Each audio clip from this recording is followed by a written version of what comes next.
बृहन्मुंबई महानगर पालिका शिक्षण विभाग,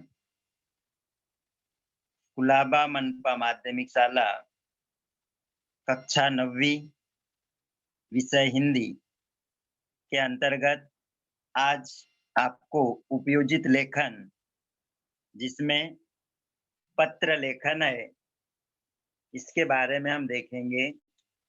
इसके पहले भी मैं पत्र लेखन के अंतर्गत औपचारिक पत्र के बारे में आपको बताया। आज फिर से और औपचारिक पत्र का ही जो विषय है वो दिया गया है, उसके साथ में आपको अनौपचारिक पत्र के बारे में भी आपको मैं बताऊंगा।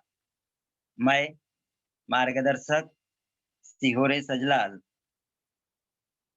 सभी विद्यार्थियों को फिर से गुड मॉर्निंग। आप सभी विद्यार्थियों को मालूम होगा कि ये जो पत्र लेखन है, आपके प्रश्न पत्रिका के विभाग 5 में रचना विभाग के अंतर्गत ये 26 मार्क्स मतलब 26 मार्क के लिए पूरा जो उपयोजित लेखन है आपको पूछा जाता है, जिसमें 5 मार्क के लिए पत्र लेखन होता है। अभी आपको ध्यान में ये रखना है कि जो 26 मार्क के लिए जो उपयोजित लेखन पूछा जाता है उसमें क्या-क्या पूछा जाता है। तो मैं आपको बताता हूँ। पहला जो पूछा जाता है में वो होता है पत्र लेखन, जो 5 मार्क के लिए होता है। कम से कम ये जो रचना विभाग है, आपको टाइम भी मैं बता देता हूँ कि इसके लिए कम से कम आपको 55 मिनट्स 55 मिनट आपको क्या करना है, इसको 55 मिनट में आपको हल करना है। 26 मार्क के लिए है। तो पत्र लेखन है। में पूछा जाता है पहला 2 पत्र पूछे जाते हैं। 2 में से आपको 1 हल करने होते हैं। ये 5 मार्क के लिए होता है। कम से कम इसको 10 मिनट के अंदर आपको हल करना है। दूसरा जो पूछा जाता है आपको गद्य आकलन, जिसको बोलते हैं प्रश्न निर्मिति, जिसमें एक परिच्छेद दिया जाता है। उस परिच्छेद पर आधारित आपको प्रश्न निर्मिति करनी होती है। प्रश्न बनाना होता है, जिसके लिए आपको 4 अंक दिए जाते हैं। ये भी कम से कम 10 मिनट में आपको हल करना है। उसके बाद उसी में पूछा जाता है वृत्तांत लेखन। यह भी 5 मिनट के लिए होता है, सॉरी 5 मार्क के लिए होता है। इसको भी आपको 10 मिनट में क्या करना है, हल करना है। उसके बाद होता है विज्ञापन लेखन। विज्ञापन लेखन भी 5 मार्क के लिए पूछा जाता है। इसको भी ज़्यादा से ज़्यादा 10 मिनट आपको देना चाहिए। उसके बाद होता है निबंध लेखन। निबंध लेखन यह 7 मार्क के लिए होता है। इसे कम से कम 15 मिनट में आपको क्या करना है, हल करना है। ऐसा 55 मिनट में ये जो उपयोजित लेखन है, उसको आपको पूरा करना है। तो आइए देखते हैं पत्र लेखन। देखो पत्र बहुत ही ईज़ी है, वहीं सब कुछ दिया रहता है। किसे लिखना है, लिखने वाले का नाम, उसका पता, जिसे लिखना है उसका नाम, पता, वहाँ सब कुछ दिया रहता है, विषय दिया रहता है। तो इसके लिए आपको थोड़ा-सा समझना है। पत्र अगर आप इसको अच्छे से समझते हैं तो आप एकदम ईज़ी तरीके से आप पत्र लेखन लिख सकते हैं। पत्र लेखन क्या होता है? अपने विचारों, भावों को शब्दों के द्वारा लिखित रूप में अपेक्षित व्यक्ति तक पहुँचा देने वाला साधन है पत्र। हम सभी पत्र लेखन से परिचित है ही। आजकल हम नई तकनीक को अपना रहे हैं, जैसे कौन-कौन से है, संगणक, भ्रमण ध्वनि, अंतर्जाल, ईमेल, वीडियो कॉलिंग जैसी तकनीक को अपने दैनिक जीवन से जोड़ने का प्रयास कर रहे हैं। इसके बाद दिया है दूरध्वनि, भ्रमण ध्वनि के आविष्कार के बाद पत्र लिखने की आवश्यकता कम महसूस होने लगी है। फिर भी अपने रिश्तेदार, आत्मीय व्यक्ति, मित्र, सहेली तक अपनी भावनाएं प्रभावी ढंग से पहुंचाने के लिए पत्र एक सशक्त माध्यम है। देखिए, ये जो पत्र है, अपनी भावों को, अपने विचारों को दूसरों तक हम पहुंचाते हैं और ये बहुत अच्छा माध्यम है। जो हम अपनी भावनाओं को एक पत्र के माध्यम से किसी और को हम भेज सकते हैं। पत्र लेखन की कला को आत्मसात करने के लिए अभ्यास की आवश्यकता होती है। आपको अगर अच्छा पत्र लिखना है, तो उसके लिए थोड़ी अभ्यास की ज़रूरत पड़ती है। आपको देखना पड़ेगा कि किस प्रकार पत्र लिखे जाते हैं।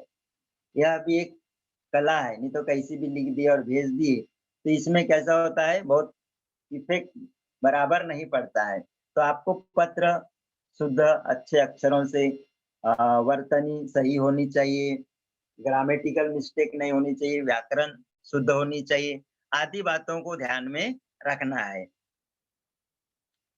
नेक्स्ट देखते हैं, पत्र लेखन में निम्न बातों की ओर विशेष ध्यान दें। अब पत्र लेखन में क्या ध्यान देना है, देखो, एक औपचारिक पत्र होता है, अनौपचारिक पत्र होता है।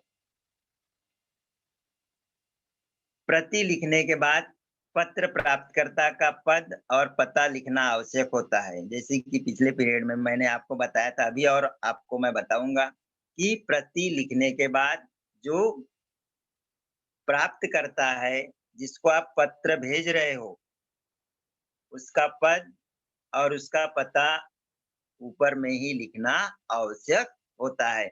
पत्र के विषय तथा संदर्भ का उल्लेख करना आवश्यक होता है। उसके बाद उसका जो विषय दिया होता है, वो विषय लिखना होता है, संदर्भ लिखना होता है। इसमें महोदय, महोदया शब्द द्वारा आदर प्रकट किया जाता है। औपचारिक पत्र में पत्र लिखते समय महोदय या महोदया का उल्लेख करना पड़ता है, कहाँ? विषय के नीचे में। ये आदर प्रकट किया जाता है। निश्चित तथा सही शब्दों में आशय की प्रस्तुति करना अपेक्षित है, और सही शब्दों का आपको क्या करना, सही शब्द ही उसमें आपको लिखना है। आदर सूचक, रेस्पेक्टेड, ऐसे शब्दों का जो उल्लेख है इसमें आपको करना है। पत्र का समापन करते समय बाईं ओर पत्र भेजने वाले का नाम पता लिखना चाहिए।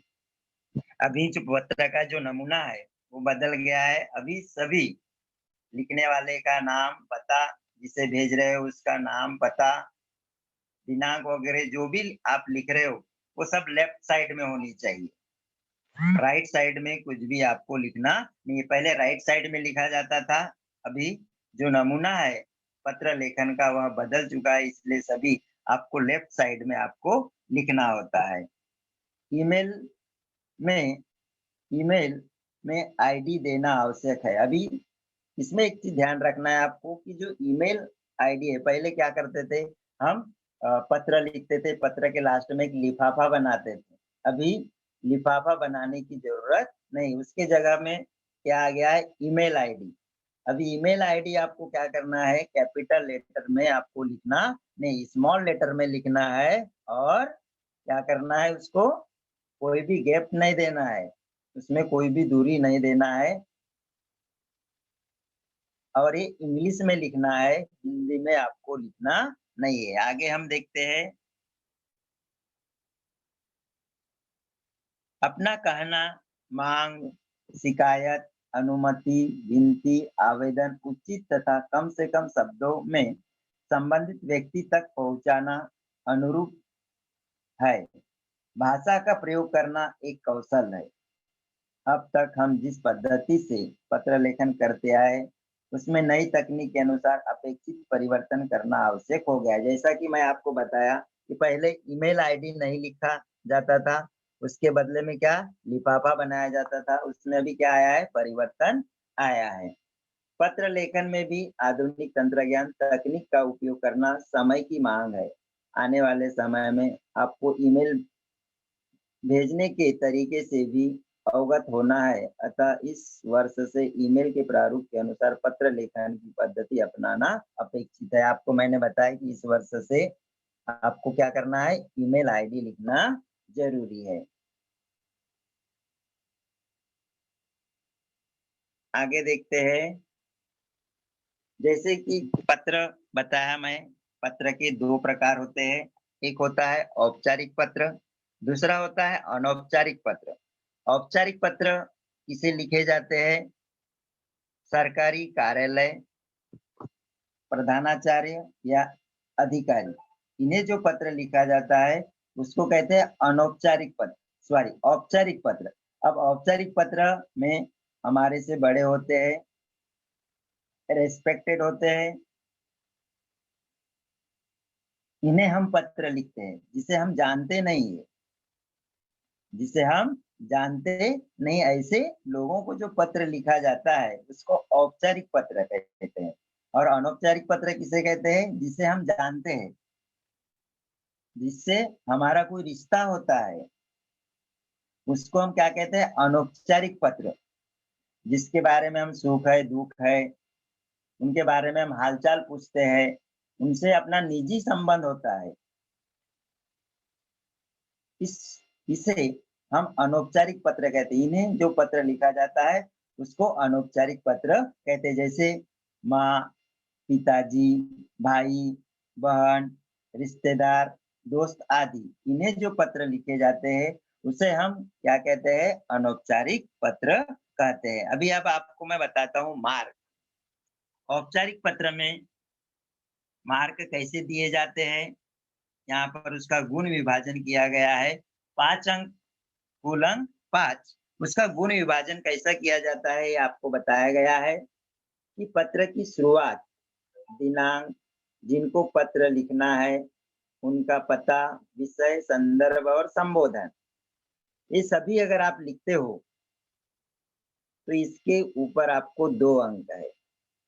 एकदम ये एक के नीचे एक लिखने का है। जो मार्जिन है, उस मार्जिन के पास से आपको लिखना है, लेकिन एकदम सीधा-सीधा। अभी आपको नमूना दिखाऊँगा मैं आपको, ठीक वैसा ही आपको लिखना है। तो ये आपको 2 अंक दिया जाता है। सबसे पहले दिनांक लिखना है, उसके बाद जिसको जो पत्र लिख रहे हो उसका जो पद दिया होगा, उसका नाम, पद, फिर उसके बाद उसका पता, उसके बाद विषय लिखते हैं, उसके बाद संदर्भ, उसके बाद संबोधन। ये सभी आपको इस पर 2 अंक दिया जाता है। उसके बाद विषय विवेचन। विषय विवेचन आपको कितना? 2.5 अंक के लिए पूछा जाता है। जो बीच का जो भाग होता है, उसके ऊपर 2.5 अंक है। उसके बाद पत्र का जो अंत होता है, पत्र लिखने वाले का पता, नाम वगैरह जो भी होता है, ईमेल आईडी वगैरह, उस पे लास्ट का जो लिखा जाता है उसके ऊपर आधा अंक दिया जाता है। तो इस प्रकार अगर पत्र लिखते हो, देखो पत्र लिखने के बाद उसपे अलग-अलग मार्क दिया जाता है। आपने अ, पत्र की शुरुआत किस प्रकार किया है, बराबर लिखे कि नहीं, दिनांक, पता, विषय, संदर्भ, संबोधन, ये बराबर लिखे कि नहीं, ये देखा जाता है, उसके ऊपर मार्क दिया जाता है। उसके बाद विषय विवेचन आपने सही लिखे कि नहीं, वो देखा जाता है। और पत्र का जो अंत है उसमें आपने क्या-क्या लिखे वो देखा जाता है। उसके आधार पर ही आपको अंक दिया जाता है। आगे देखते हैं उदाहरण। देखो मैं आपको बताया कि आपको क्या-क्या मुद्दे इसमें आपको रखने हैं। पहला जो होता है, सबसे पहले ऊपर आपको क्या लिखना है? दिनांक। एकदम ऊपर टॉप पे क्या लिखना है? दिनांक। जिस दिन आप पत्र लिख रहे हो उस दिन का जो डेट है आपको डालना है। उसके बाद लिखना है प्रति। प्रति के बाद क्या लिखना है? उसका पद। वहीं पे दिया रहेगा आपका जो पत्र का जो स्वरूप है या पत्र का जो प्रश्न है जो दिया जाएगा, उसी में उसका जो पद है वो दिया जाता है, उसे ही आपको लिखना है। उसके बाद जैसे पद में मुख्याध्यापक को पूछा गया है, स्वास्थ्य अधिकारी को पूछा गया है, कि कोई बिजली घर को पूछा गया है, या जो भी जो पद वहाँ पे दिया गया है उसे आपको लिखना है। जैसे उसके बाद है 4, क्या है? पता। आपको एड्रेस वहीं पे दिया जाता है, जो एड्रेस, इसमें भूलकर भी कोई भी विद्यार्थी अपना नाम नहीं लिखेंगे, अपना एड्रेस नहीं लिखेंगे, और अपना मोबाइल नंबर इसमें आपको लिखना नहीं। वहाँ पे जो दिया है वही आपको क्या करना है? लिखना है। कुछ विद्यार्थी यहाँ पर अपने गॉड का कुछ नाम लिख के शुरुआत करते हैं, तो ऐसा भूलकर भी आपको नहीं करना है। पता आपको बताया कि अपना पता नहीं लिखना है। जो पत्र लेखन में जो पता दिया है, जिसको आप भेज रहे हो उसका पता दिया है, तो वही आपको यहाँ पे क्या करना है? पत्र लेखन में लिखना है। उसके बाद आपको जिसको आप पत्र भेज रहे हो उसका जो ईमेल आईडी है वह ईमेल आईडी आपको क्या करना है उसमें लिखना है। इसी एक के नीचे एक आपको कॉमा देते हुए आपको ये सब कुछ लिखना है। उसके बाद विषय, ईमेल आईडी लिखने के बाद आपको उसी के नीचे क्या लिखना है, विषय। जो भी विषय पूछा गया है वहीं पे दिया जाता है। पत्र में ही आपका जो विषय है, जिसको भी लिख जिसके बारे में भी लिखने के लिए बोला जाता है, वो वहां पर दिया जाता है। वही विषय आपको लिखना है, अपने तरफ से कोई भी विषय उसमें डालना नहीं है। उसके बाद माननीय महोदय, महोदया, इसके पहले भी बताया था कि माननीय महोदय लिखना है। ये सब कुछ आपको लिखना अनिवार्य है। इसके ऊपर ही आपका जो मार्क है वो डिसाइड किया जाता है। विषय के नीचे क्या डालना है, माननीय महोदय। उसके बाद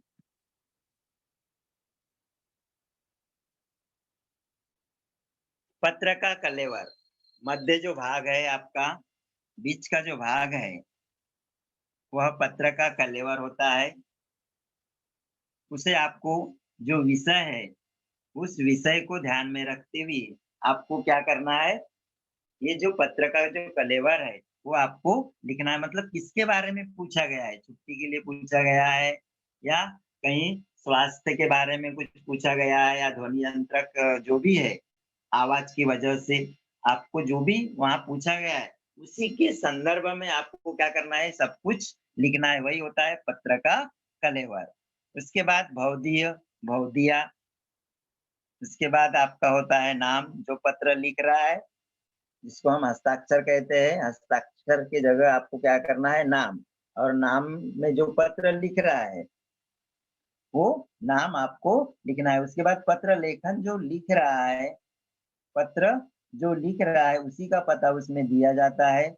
उसी पता को आपको लिखना है। इसमें अपना नाम भूलकर भी नहीं लिखना है और अपना पता नहीं लिखना है। कई विद्यार्थियों को देखा है मैंने कि वे अपना नाम और पता भी लिख लेते हैं। अपना ही नाम लिखते हैं और अपने घर का ही जो एड्रेस है वो लिखते हैं, लेकिन आपको ऐसा नहीं करना है। पत्र लेखन में जो दिया गया है वही आपको लिखना है। उसके बाद ईमेल आईडी, जो पत्र लिख रहा है उसका ईमेल आईडी आपको लिखना है। अभी एक उदाहरण आपको देख लेते हैं। आप इस उदाहरण को अच्छे से समझ लीजिए।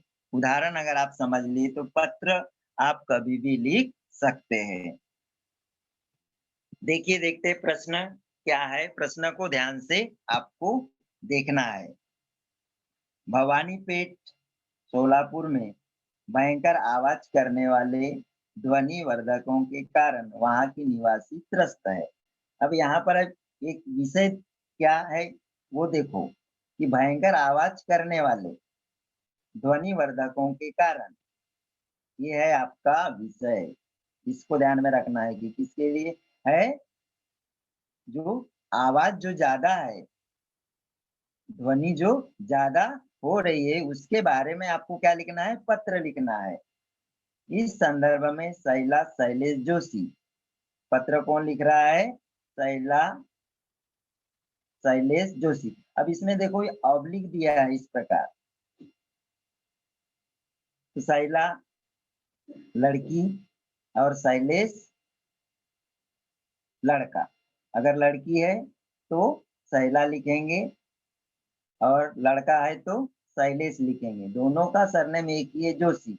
अगर लड़की अगर लिख रही है तो शैला जोशी, और लड़का अगर लिख रहा है पत्र तो शैलेश जोशी।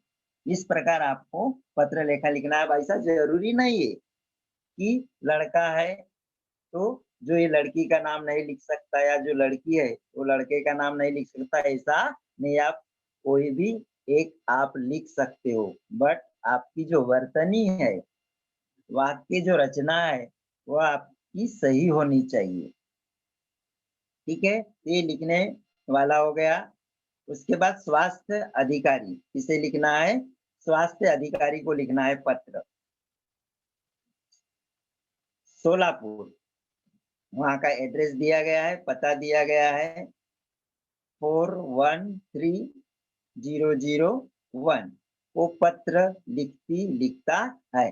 अब इसमें आपको ध्यान में रखना है तीन बातें। कि पत्र हमें किसे लिखना है, पत्र लिखने वाला कौन है, किसे भेजना है और विषय। ये चीज़ यहाँ पर दिया गया है। इन चीज़ों को ध्यान में रखते हुए ही आपको क्या करना है, पत्र लिखना है। अभी जैसे मैं आपको पत्र का जो प्रारूप जैसे बताया था कि पहले दिनांक लिखना है, फिर प्रति लिखना है, फिर उसका पता लिखना है, फिर ईमेल आईडी लिखना है। इस प्रकार जो मुद्दे हैं, उसको ध्यान में रखते हुए पत्र आपको लिखना है। जैसे यहाँ पे बताया गया है, देखो सबसे पहले आपको मैंने बताया दिनांक। आज का दिनांक है 21 फरवरी 2022। सबसे ऊपर लिखने का टॉपिक देखो, मार्जिन देखो यहाँ पे एकदम ऐसा सीधा आपको लिखना है। आगे पीछे ऐसा आपको बिल्कुल भी नहीं लिखना है। एक के नीचे एक सीधा-सीधा देखो, एक जो मार्जिन बनाया मैंने, एक के नीचे एक किस प्रकार लिखा गया है, इसी प्रकार आपको पत्र लिखना है। ठीक उसके नीचे आपको क्या लिखना है, प्रति लिखना है, बिल्कुल सीधा एकदम। उसके बाद माननीय स्वास्थ्य अधिकारी को पत्र में ही दिया है कि किसे लिखना है, स्वास्थ्य अधिकारी को लिखना है। माननीय स्वास्थ्य अधिकारी, उसका पता वहीं पे दिया है, सोलापुर 413001।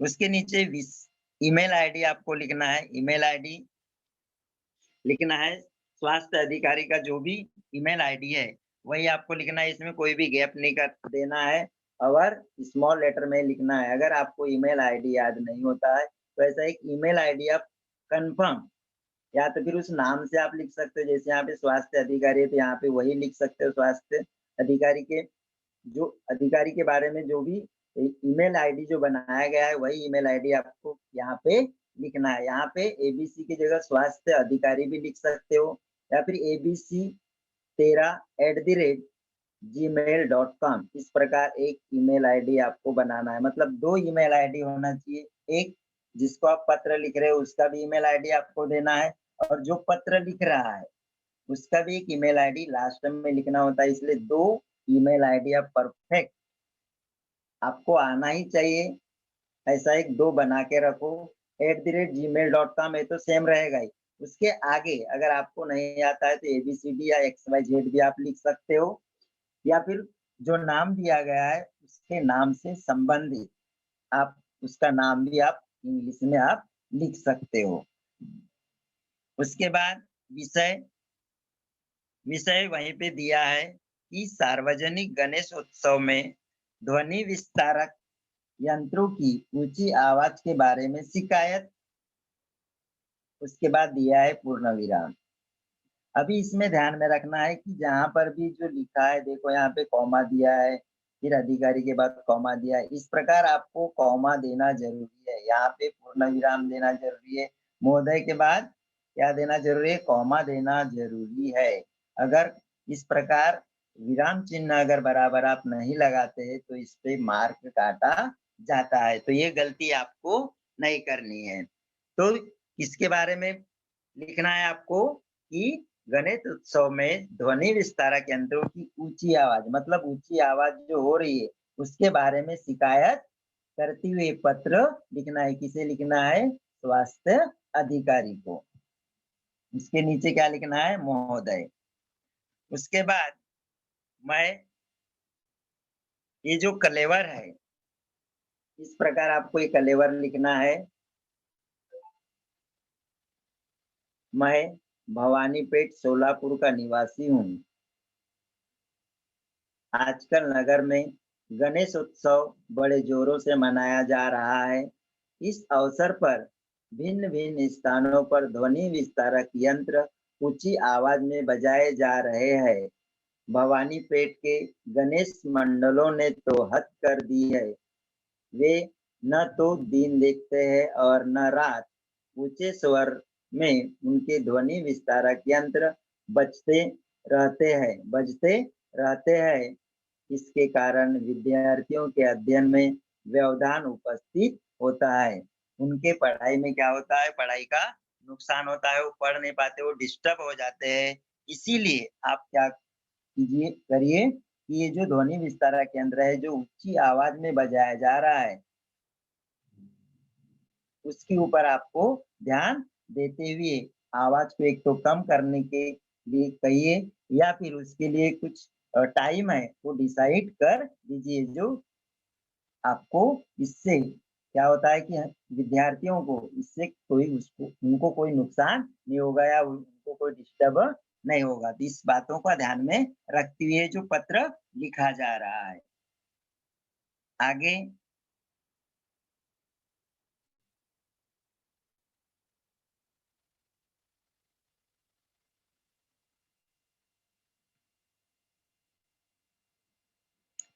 आम नागरिकों के लिए भी यह कर्णभेदी असह्य हो गया है। अभी देखो जो आम नागरिक जो है, जो वहाँ के जो निवासी, जो रहने वाले जो लोग हैं, उनको भी कर्णभेदी मतलब कानों में तकलीफ हो रही है, असह्य हो रहा है, तो इसके लिए आप क्या कीजिए, उन्हें आपको जाकर समझाना है।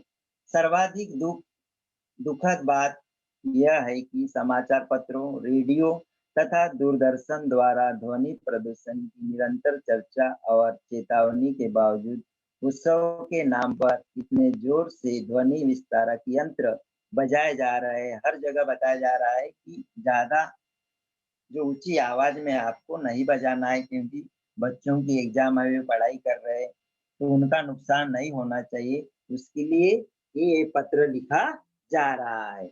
गणेश उत्सव के प्रति लोगों की श्रद्धा, अब इसे भी ध्यान में रखना है। लोगों के प्रति जो श्रद्धा है, भक्ति है, का सम्मान करते हुए आपसे निवेदन है कि आप इस प्रवृत्ति को नियंत्रित करने के लिए आवश्यक कदम उठाने की कृपा करें।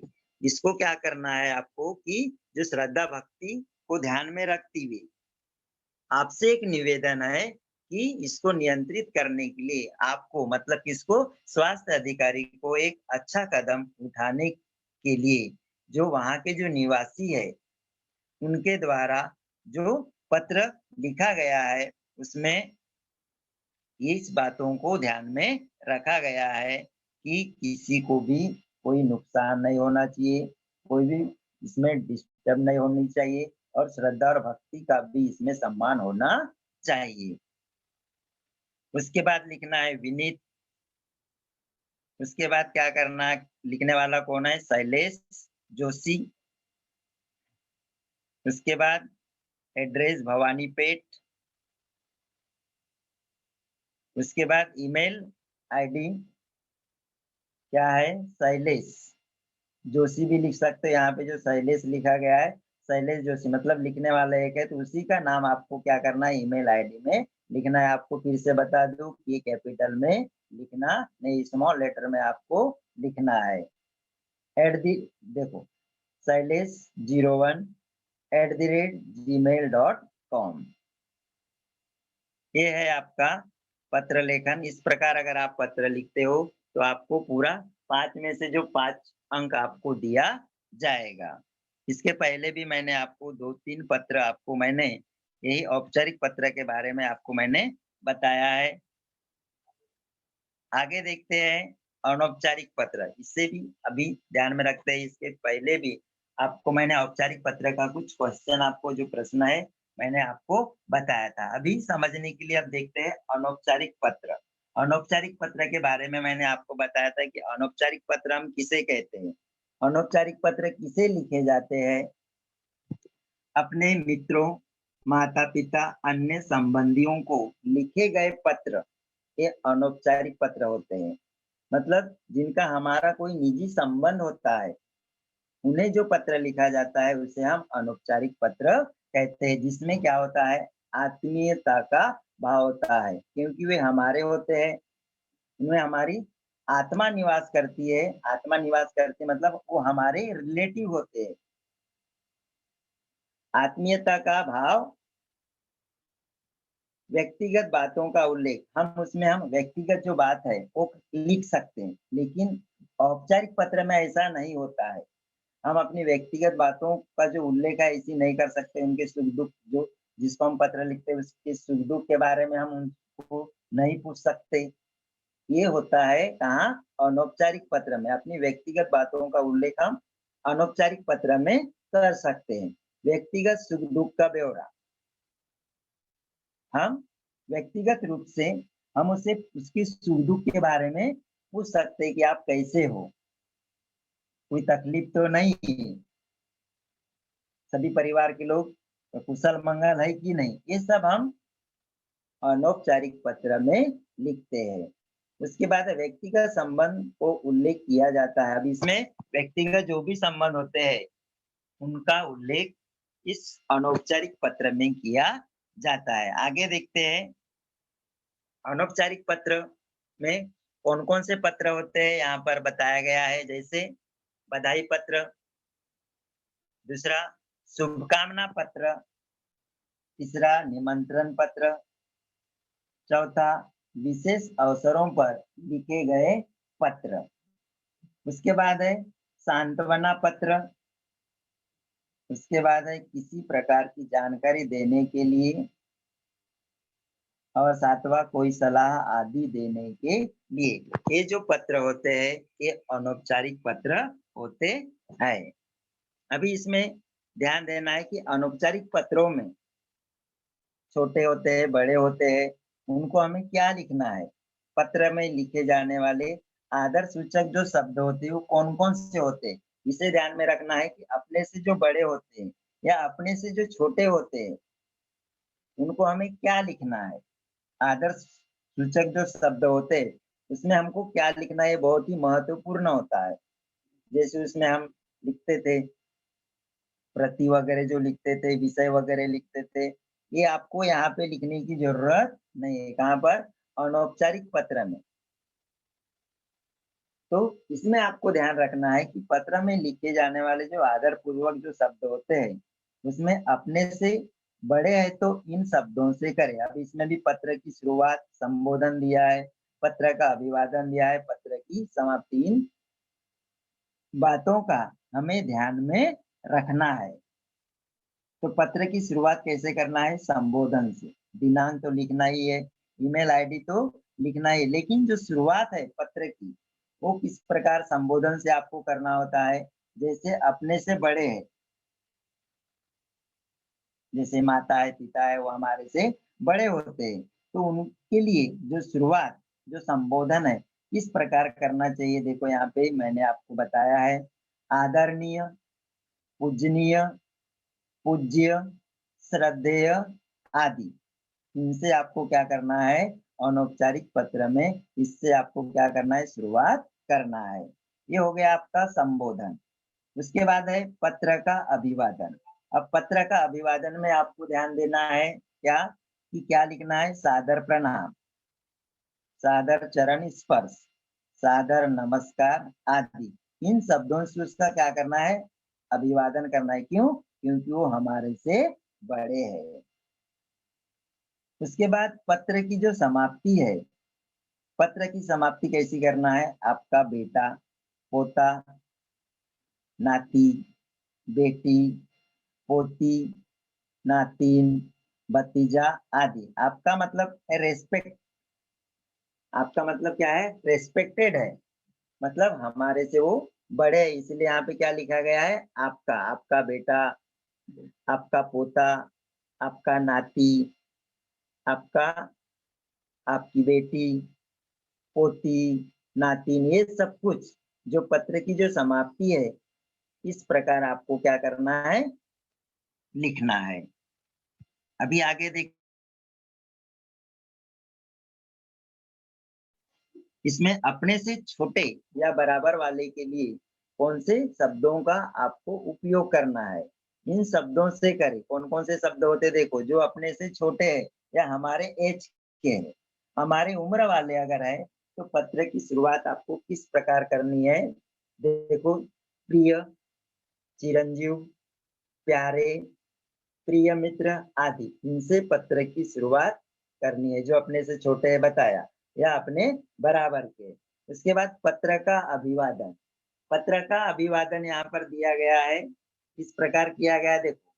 पत्र का अभिवादन, मधुर स्मृतियां, सदा खुश रहो, हम आशीर्वाद देते हैं ना, तो क्या करना है, अभिवादन इस प्रकार करना है, मधुर स्मृतियां, सदा खुश रहो, सुखी रहो, आशीर्वाद आदि। इससे क्या करना है, अभिवादन करना है। पत्र का अभिवादन इन शब्दों से आपको क्या करना है, लिखना है। उसके बाद पत्र की समाप्ति, जो अपने से छोटे है या बराबर वाले है, उसके लिए समाप्ति किस प्रकार करनी है कि तुम्हारा, अपने से छोटे है, तुम्हारा, तुम्हारा मित्र, तुम्हारा हितैषी, तुम्हारा शुभचिंतक। इस प्रकार आपको क्या करना है, पत्र की समाप्ति करना है। इन सभी चीजों को ध्यान में रखना है अनौपचारिक पत्र लिखते समय। आगे देखते हैं अभिनंदन पत्र। अभी एक उदाहरण देख लेते हैं, एक एक उदाहरण देंगे तो आपको भी समझ में आएगा। यहाँ दिया गया देखो, नयन, नैना देसाई, 101 गणेश कॉलोनी। अभी देखो लिखने वाला कौन है, नयन नैना देसाई। आपको इसके बारे में पहले बताया था कि यहाँ पे लिखने वाले का नाम पता दिया जाता है। आपको अपना नाम पता बिल्कुल भी लिखना नहीं है पत्र लेखन में। उसके बाद एड्रेस दिया है देखो, 101 गणेश कॉलोनी, औरंगाबाद। ये क्या हो गया, उसका एड्रेस हुआ, गणेश कॉलोनी औरंगाबाद से। अभी देखो यहाँ पे जो से है, से के पहले जो लिखा जाता है वो लिखने वाले का नाम और पता होता है। याद रखो सभी विद्यार्थी, इसके ऊपर ध्यान रखना है कि से के पहले वाला जो होता है वो लिखने वाला होता है और उसका नाम पता दिया जाता है। और से के बाद, इस से के बाद जो होता है वह क्या होता है, जिसको आप पत्र लिख रहे हो, जिसको आप पत्र लिख रहे हो उसका नाम पता उसमें दिया जाता है। वो होता है आपका कौन सा, मतलब जिसको पत्र लिखना है वो वहां पे दिया जाता है। तो किसे लिखना है, पुणे में रहने वाली अपनी छोटी बहन को छात्रवृत्ति परीक्षा में प्रशंसनीय सफलता प्राप्त होने के उपलक्ष्य में अभिनंदन करती हुई पत्र लिखता लिखती है। अभिनंदन पत्र है ये, अभिनंदन करते हुए पत्र लिखा गया है। अभी इसमें दोनों देखो कि पत्र किसे लिखना है, छोटी बहन को, कहाँ रहती है, पुणे में, किसके संदर्भ में है, छात्रवृत्ति परीक्षा के संदर्भ में, प्रशंसनीय जो सफलता हासिल की है उसके संदर्भ में पत्र लिखा जा रहा है। तो इसे आपको ध्यान में रखना है। तो यहीं पे आपको जिसको जो पत्र लिख रहा है उसका भी नाम है, उसका पता है, जिसको आप भेज रहे हो पत्र उसका भी यहाँ पे नाम और उसका जो पता है यहाँ पर दिया है, और विषय भी यहाँ पर दिया है। तो इसको आपको ध्यान में रखते हुए पत्र आपको लिखना है। अभी देखते हैं उदाहरण, इसको किस प्रकार हमें लिखना है। अभी देखो यहाँ पे जो मार्जिन आप देखिए, देखो ये जो मार्जिन दिया है बिल्कुल ऐसी आपको लेफ्ट साइड में ऐसी आपको लिखना है जैसा यहाँ पे लिखा गया है। कुछ विद्यार्थी दिनांक इधर लिखते हैं, ईमेल आईडी इधर लिखेंगे, हाँ, प्रिय छोटी बहन इधर लिखेंगे, हाँ। तो ये आपको क्या करना है, बराबर आपको लिखना है। ये प्रिय है, यहाँ पे प्रिया हो गया है, प्रिंट मिस्टेक हो गया है, इसको आपको ध्यान में रखना है। तो ये जो है इधर कुछ लिखते कुछ इधर लिखते, जैसे ये जो लिखा है देखो मार्जिन बिल्कुल सीधा है, यहाँ से जो लिखा गया है एकदम ऐसा सीधा लिखा गया है।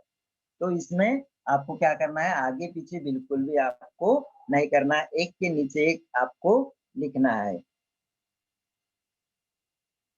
ठीक है, अभी देखो 21 फरवरी 2022, उसका ईमेल आईडी लिखा गया है abc66@gmail.com। जो पत्र लिख रहा है उसका क्या है, ये ईमेल आईडी हो गया।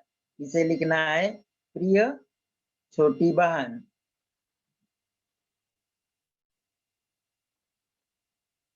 प्रिय छोटी बहन सुरेखा, आशीर्वाद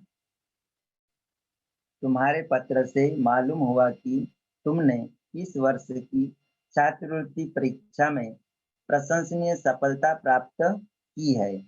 मैं इस सफलता के लिए तुम्हारा अभिनंदन करती हूँ। इस प्रकार पत्र का जो कलेवर है, आपको क्या करना है, लिखना है।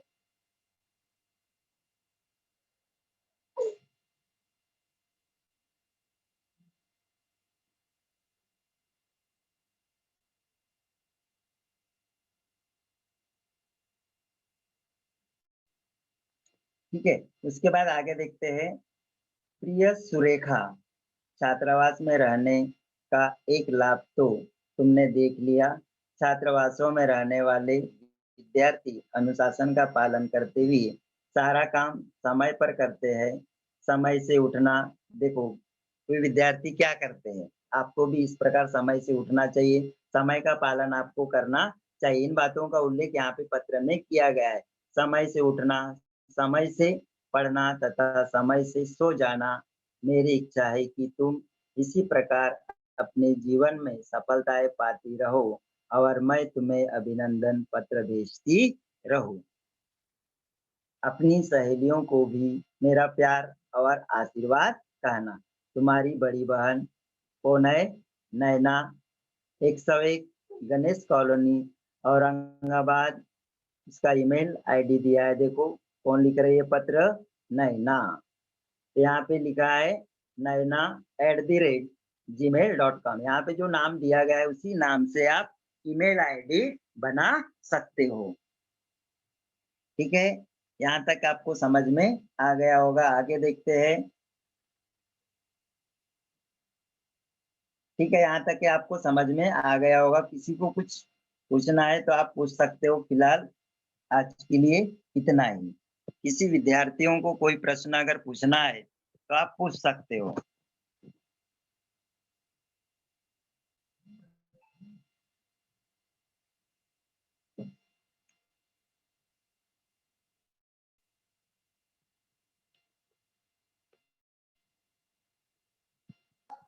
Hello sir.